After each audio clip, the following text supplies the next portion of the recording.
दिल्ली के नगर निगम चुनाव में राजनीतिक दलों ने बिसात बिछा दी है।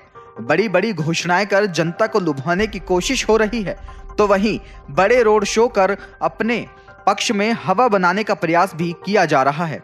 लेकिन मतदाता ने भी अपने स्तर पर तैयारियां कर रखी हैं। उसे बहुत अच्छी तरह से पता है कि उसे किसे वोट देना है और किसकी खबर लेनी है।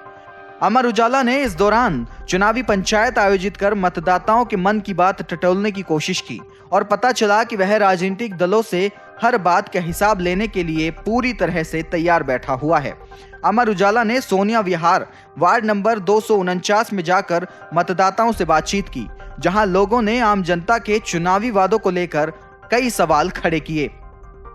केजरीवाल जी ने जब अपनी राजनीति की शुरुआत किया था तो दिल्ली के लोगों से उन्होंने 70 वायदे किए थे कि हम दिल्ली को एक विश्व स्तर का शहर बनाएंगे, और उसके लिए उन्होंने बहुत सारे बजट पेश किया था, बहुत सारी योजनाएं पेश करने की बात कही थी। अब जब नगर निगम की बात आई है तो एक बार फिर से वो 10 गारंटी लेकर के सामने आए हैं।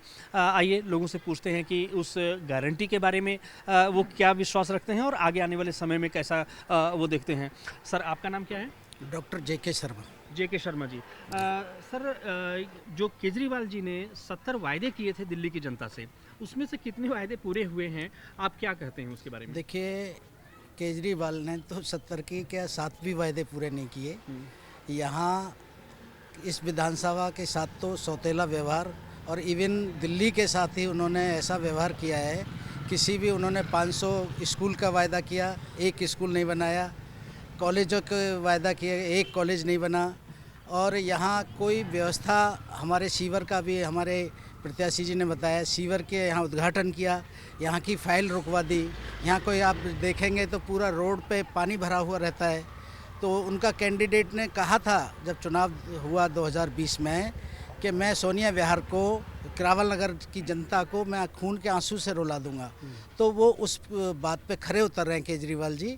केजरीवाल जी सोनिया विहार ही नहीं, करावल नगर की जनता को खून के आंसू रुला रहे हैं। आम आदमी पार्टी काफ़ी सफलता के साथ में दिल्ली में शासन में आई थी, सत्ता में आई थी, और लगा था कि उन्होंने दिल्ली के लोगों के ऊपर जादू कर दिया है। इतनी बड़ी सत्ता के साथ में उनको लोगों ने जिम्मेदारी सौंपी थी। लेकिन उसके बाद में लोगों को एक बड़ी नाराज़गी इस बात की देखने को मिली कि यहाँ पर शराब के लाइसेंस, शराब के ठेके खोलने में ऐसा माहौल एक बन गया जैसे लगता है कि छूट दे दी गई हो कि कोई कहीं पर भी शराब की दुकानें खोल सकता है।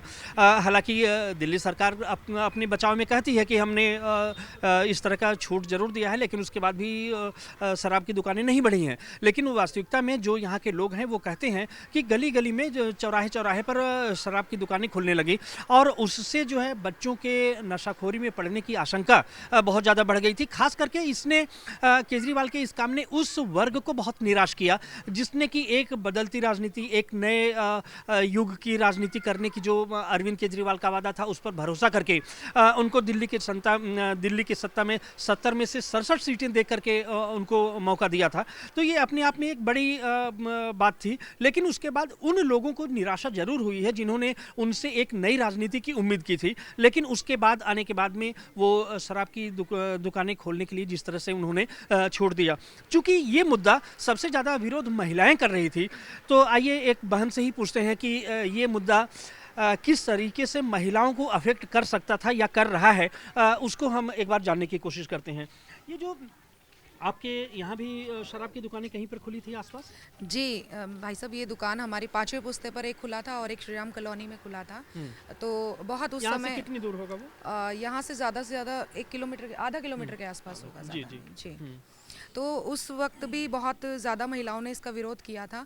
और मैं तो जितनी भी बैठकों में जाती हूँ, जहाँ भी महिलाओं से संपर्क करते हैं, तो महिलाएं इसी बात से आशंकित हैं कि अगर हम लोग इन्हें वोट करें और निगम में इन्हें ला के खड़ा कर दें तो कहीं ऐसा ना हो कि हर घर में शराब का ठेका खुल जाए। इस बात की चिंता करते हुए महिलाओं ने यही हम लोगों को कहा है कि हम सिर्फ और सिर्फ कमल के साथ हैं। केजरीवाल जी का एक स्पीच मैंने सुना था पंजाब में जी। कि हमें पंजाब दे दीजिए, 6 महीने में हम जो है वो पंजाब को नशा मुक्त कर देंगे। जी। लेकिन इतना झूठा और मक्कार हमने कभी सीएम देखा ही नहीं। वो वहाँ पे तो नशा मुक्ति की बात कर रहे हैं और यहाँ ठेके पे ठेके खिलवाए हैं। और यही केजरीवाल जी ने यही युवाओं के साथ भी धोखा किया है। 20 नए कॉलेजेस का वादा किया गया था, उसमें से उन्होंने एक भी नया कॉलेज नहीं खोला है। 500 नए स्कूल का वादा किया था। 500 नए स्कूल का वादा किया था, एक भी नया स्कूल उन्होंने नहीं क्या नाम खोला है है। आपका? मेरा नाम चंदन है जी। अच्छा, यहाँ पर जो एक इंटरमीडिएट लेवल का कॉलेज होता है वो कितनी दूर है यहाँ से? यहाँ से 5वें पुस्ते पर है 5वें पुस्ते पर लगभग 1 किलोमीटर की दूरी जी, पर। 1 किलोमीटर दूर में। जी और उसके बाद में जो आपकी एरिया में स्कूल खोलने के वायदे किए गए थे उसमें से कोई स्कूल खुला है? कोई नया वादा, कोई नया स्कूल नहीं खोला है। साथ में मैं आपको एक बात बता दूं कि यहाँ पर क्लासेस चल रही है सिर्फ 2 से ढाई घंटे, क्योंकि बच्चे इतने ज़्यादा हो गए और ये ढिंढोरा पीटते हैं पूरे देश भर में, पूरे वर्ल्ड भर में कि हमने वर्ल्ड क्लास स्कूल खोले हैं, लेकिन कुछ भी नहीं। स्कूल के नाम पे 2.5 घंटे की अगर कोई बच्चा शिक्षा लेगा तो जरा बताइए कि वो कितना देश का भविष्य को हमारे सुधारेगा। दूसरा, इनके 800 से अधिक स्कूलों में प्रिंसिपल ही नहीं है, तो ये कौन से वादे कर रहे हैं कि हाँ हम शिक्षा को बहुत अच्छा बेहतर बनाने जा रहे हैं। शराब के ठेके, युवाओं की उम्र कम करके क्या इस तरह की शिक्षा व्यवस्था आप लागू करना चाहते थे या युवाओं को बर्बाद करना चाहते थे? जी यही नाराज़गी जो है आपको जगह जगह पर दिखाई पड़ती है। लोग यही उम्मीद कर रहे थे कि केजरीवाल जी आएंगे तो एक नई राजनीति की शुरुआत करेंगे और दिल्ली सरकार का ये दावा भी है कि उसने शिक्षा व्यवस्था के बारे में आमूलचूल परिवर्तन किया है, वैश्विक स्तर की शिक्षा दी है जिसकी कि वैश्विक स्तर पर चर्चा हो रही है। लेकिन यहाँ पर आप देख रहे हैं कि सोनिया विहार के लोग बता रहे हैं कि शिक्षा स्तर सुधारने के नाम पर जो किया गया है, बहुत सारे स्कूलों में आप इस तरह के आंकड़े हमारी खबरों में हमेशा देखते ही रहते होंगे कि यहाँ पर 800 से ज़्यादा ऐसे स्कूल हैं जहाँ पर प्रिंसिपल नहीं है, टीचर्स नहीं है, ठेके पर टीचर्स को रख करके बच्चों को पढ़ाने का काम किया जा रहा है। लेकिन ऐसी शिक्षा से बच्चों का भविष्य कितना उज्जवल होगा, निश्चित रूप से ये एक बड़ा सवाल है जो दिल्ली सरकार को, हमारे पूरी व्यवस्था को कहीं ना कहीं देखनी पड़ेगी। तो इस शिक्षा के साथ में एक स्वास्थ्य की भी बात कर लेते हैं, चूँकि स्वास्थ्य का भी एक बड़ा मुद्दा है। आप आ जाए, क्या नाम है आप सर आपका? मेरा नाम अवनीश शर्मा है जी। अवनीश शर्मा जी, क्या यहाँ पर मोहल्ला क्लिनिक के बारे में बहुत दिल्ली सरकार बात करती है, उसके बारे में बताएं कि क्या यहाँ मोहल्ला क्लिनिक प्रॉपर काम कर रहे हैं? देखिए जी, जब अभी पिछला विधानसभा चुनाव हुआ था तो यहाँ पे दुर्गेश पाठक जी आए हुए थे। उन्होंने एक यहाँ पर क्या नाम है खोखा खुलवा दिया, उस पर पोस्टर लगाया मोहल्ला क्लिनिक जी। आप जाके देखिए, जब वो चुनाव हार गए, सारे वादे भूल गए, आज उसमें शराबी बैठते, गांजा पीते, चरस पीते हैं। ये है मोहल्ला क्लिनिक सोनिया विहार का। और एक चौहान पट्टी में उसकी भी वही दुर्दशा है, वो सिर्फ हल्ला क्लिनिक बन के रह गया, इससे ज्यादा कुछ बना कर नहीं पाए। मोहल्ला कोई नया हॉस्पिटल दिल्ली के अंदर वो खोल नहीं पाए। बड़े बड़े वादे करते थे कि हमें जमीन नहीं मिल रही, ये नहीं मिल रही। जब तुम्हें सब कुछ पता था, तुम आए इतने पढ़े लिखे लोग थे, तुमने वादे क्यों किया? जनता क्यों बेवकूफ बनाया तुमने? और अब कहते हो कि हमें पावर अस्पताल नहीं में अगर हम चले जाते हैं, अगर किसी पेशेंट को एमआरआई की आवश्यकता है तो वो 2024 में डेट मिलती है। किसी को एक्सरे की आवश्यकता है तो 3 महीने बाद की डेट मिलती है। अगर किसी को कोई इमरजेंसी होगी तो क्या हम बता सकते हैं कि हाँ हम दिल्ली जैसे शहर के अंदर रह रहे हैं जहाँ से 2 साल बाद की डेट मिलती है एमआरआई के लिए? ठीक बात है, वो दिल्ली सरकार से आपकी नाराजगी की एक अच्छी वजह हो सकती है। मैं एक चीज़ जानना चाहूँगा, चूंकि ये नगर निगम का चुनाव होने जा रहा है और 15 साल से भाजपा यहाँ पर नगर निगम में सत्ता में है, उसने ऐसा क्या काम किया है जिसके कारण आपको लगता है कि उसको दोबारा मौका दिया जाना चाहिए? और अगर उनको आप नहीं किसी और को लाना चाहते हैं तो उसके बारे में क्या? देखिए, हम अभी मैं आपको बताता हूँ, कोरोना काल का एक समय था और यहाँ पर एमसीडी के कर्मचारी लगातार हमारे बीच में आते रहते थे, साफ़ सफाई से लेकर या किसी को कोई परेशानी दिक्कत,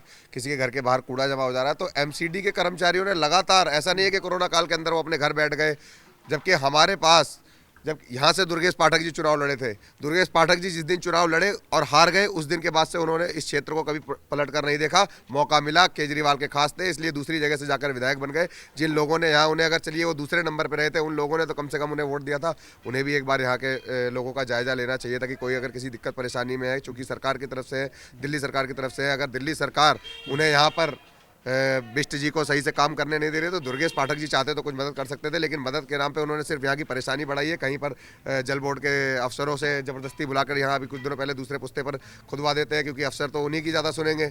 और ऐसे परेशान करने वाली सारी चीज़ें जो है, कभी कहीं पर खुदवा देंगे, कभी कहीं पर खुदवा देंगे, बिना किसी से राय मांगे, बिना किसी से सलाह मांगे। आगे दूसरा पुस्ता है, मैं आपको बताना चाहूँगा, अभी 3 दिन पहले ही वहाँ पर गड्ढा खुदवा दिया बिना किसी वजह के, उसमें एक आदमी गिर गया और उसके बाद एक गाय गिर गई।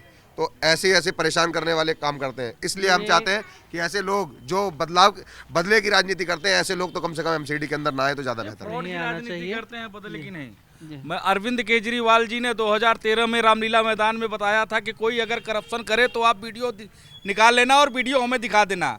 अरविंद केजरीवाल जी, दिल्ली की जनता वीडियो बना करके आपको ढूंढ रही है, आप हो कहाँ?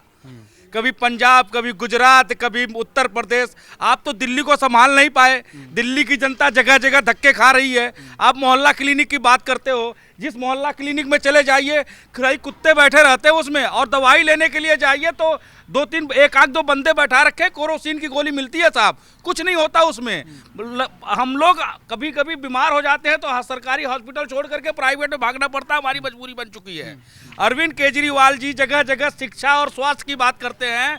अरविंद केजरीवाल जी, दिल्ली में शिक्षा और स्वास्थ्य का क्या हुआ आपका? आप कह रहे थे मैं दिल्ली को लंदन बनाऊंगा, दिल्ली कितनी लंदन बन चुकी है, दिल्ली की जनता देखना पूछ रही है आपसे। खाली बेवकूफ बनाते हैं ये अरविंद केजरीवाल, खाली झूठ की राजनीति करते हैं। ये लोगों की नाराजगी यहाँ पर दिल्ली सरकार से थोड़ा सा ज़्यादा देखने को मिल रही है। बात उसी पर लेकर के है कि शिक्षा व्यवस्था, स्वास्थ्य व्यवस्था जिसके बारे में बात की गई थी, अभी उस पर कोई काम नहीं हुआ है, स्कूल कॉलेज नहीं हुए हैं। सबसे बड़ी समस्या जो जिसकी मैं चर्चा यहाँ पर आपसे कर चुका कि यहाँ के एक स्लम एरिया है, लोगों को कच्ची कॉलोनी में रहना पड़ रहा है, उसके लिए यहाँ पर सीवर की व्यवस्था अभी भी नहीं है, पानी की लाइन्स यहाँ पर अभी भी नहीं है। बिल्कुल यमुना से सटा हुआ एरिया होने के बावजूद यहाँ पर लोगों को पीने का पानी नहीं मिल पाता, ये अपने आप में बहुत बड़े दुर्भाग्य की बात है। एक अंतिम चीज़ यहाँ पर प्रत्याशी पति से पूछना चाहेंगे कि इस एरिया को लेकर के उनके अगले क्या स्वप्न हैं। सर, एक बार बताएं कि अगर आपको मौका मिलता है, नगर निगम में आपकी दोबारा सरकार बनती है, तो अपने क्षेत्र के लोगों के लिए आप क्या करेंगे? देखिए, अभी तक तो क्योंकि फंड आ नहीं भरा था, और आपको ये भी जानकारी है कि ये माइनस रहा, ये निगम था, 3 निगम बने थे, उसमें हमारा ये निगम बना था, इसमें माइनस में था। ये यहाँ से फंड की व्यवस्था नहीं हो पा रही थी, जो रोडें बननी थी, जो भी चीज़ें थी, वो हम सही ढंग से नहीं कर पा रहे थे। अब क्योंकि एक जगह निगम हो चुका है, मेयर और इस बनना चाहते हैं, मेयर हमारा बनेगा। जो हमारा मेयर बनेगा तो जितनी भी गलियाँ ही बनाएंगे हम लोग, साफ़ सफाई की जो व्यवस्था है वो सुचारू रूप से चलाएँगे। जितनी भी हमें ज़रूरत है इन चीज़ों की वो हमें मिलेंगी, और यहाँ के लोगों से मैंने वादा किया कि 24 घंटे हम लोग आपके बीच में रहेंगे, और ऐसा कोई काम नहीं होगा जिससे आप लोगों को समस्या हो। किसी भी प्रत्याशी के माध्यम से अगर जनता के लिए यहाँ पर कोई बात कही जा सकती है तो अवेलेबिलिटी, उपलब्धता। यहाँ पर यही मामला होता है कि जब प्रत्याशी जीत जाता है तो लोग, जनता की शिकायत आमतौर पर यही होती है कि वो दोबारा मिलते नहीं हैं, उनके काम नहीं होते हैं, जब उनकी ज़रूरत पड़ती है तब उनके जो जनप्रतिनिधि हैं वो गायब रहते हैं। लेकिन यहाँ पर सोनी पांडे जी के पति का कहना है कि चूँकि हम इन्हीं लोगों के बीच में रह रहे हैं, यहीं पर हमारा घर है, इन लोगों की समस्याएँ हमारी अपनी हैं, तो हम हमेशा इनके लिए खड़े रहेंगे। अब किसी और चुनावी यात्रा में किसी और वार्ड के साथ में आपसे मुलाकात होगी, तब तक के लिए नमस्कार। डाउनलोड करें अमर उजाला ऐप और पाएं खबरें लगातार। अगर आप ये वीडियो YouTube पर देख रहे हैं तो हमारे चैनल को सब्सक्राइब करें और बेल आइकन को दबाना ना भूलें। अगर आप Facebook पर ये वीडियो देख रहे हैं तो हमारे पेज को लाइक करें।